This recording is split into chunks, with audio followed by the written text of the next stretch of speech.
In today's video, I'm going to teach you how to remove the subitem column in monday.com. Whether you're streamlining your workflow or simply decluttering the interface, these steps will guide you smoothly through the process.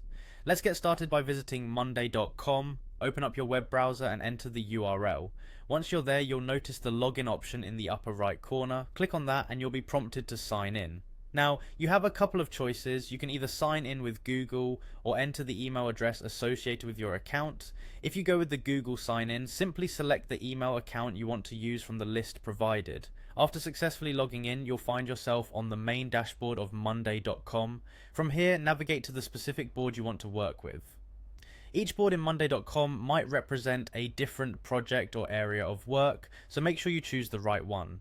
Once you're in the board, look for the row that contains the subitem you wish to delete. Identify this row carefully as it's crucial for the next step.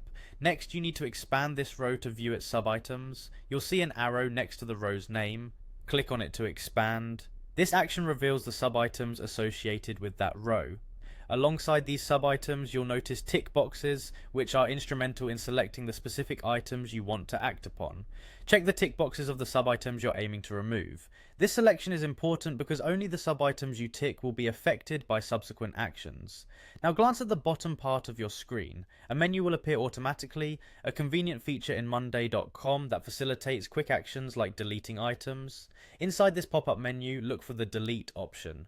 Clicking this will initiate the removal process of the sub-items you've selected. However, monday.com is built to guard against accidental deletions, so after hitting delete, a confirmation pop-up will appear. This additional step is your chance to review your choices and ensure everything is correct. If you're satisfied with your selection, go ahead and confirm the deletion by clicking delete again. And that's it. The subitems you no longer need are now removed from your board. This process can be repeated anytime you find your workspace is getting cluttered or if specific subitems are no longer necessary. Knowing how to effectively manage and remove subitems is a valuable skill in keeping your monday.com workspace organized and efficient.